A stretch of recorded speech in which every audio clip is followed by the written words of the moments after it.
അതെ സാറേ, എന്റെ ഒരു കേസ് ഉണ്ടായിരുന്നു. SI ഇടിച്ച് കണ്ടിലിട്ടെന്നാ ഉച്ചയ്ക്ക് മുമ്പ് അങ്ങ് തീർത്താക്കുണ്ടായിരുന്നു. പെങ്ങടെ മനസ്സമ്മത ഉച്ചയ്ക്ക് 3 മണിക്ക് ചെല്ലാമെന്ന് വാക്ക് കൊടുത്തു. എന്താ പേര്? തോമ. ആട് തോമ.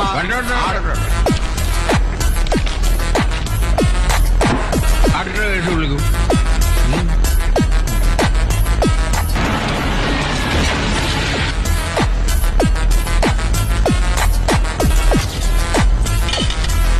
ആട് തോമ. ഇന്നലെ അങ്ങ് മനസ്സിരുത്തിയത് കൊണ്ട് എന്റെ പെങ്ങടെ മനസ്സമ്മത് നന്നായി കൂടാൻ സാധിച്ചു. ദൈവത്തെ ഓർത്ത് ഞങ്ങളെ ഉപദ്രവിക്കരുത്. നിങ്ങളെ ഉപദ്രവിക്കാൻ വന്ന 1.5 ചക്രം ഗുണ്ടയൊന്നുമല്ല ഞാൻ. നിയമം പഠിച്ച നിങ്ങൾക്ക് സമയത്തിന്റെ വില ഞാൻ പഠിപ്പിച്ചു തരാം. ചേപ്പാട് തറവാട് വരെ ഒന്ന് പോവുക. ഇന്ന് വെൺമണി വിഷ്ണുവിന്റെ സപ്താഹം വായന ആരംഭ.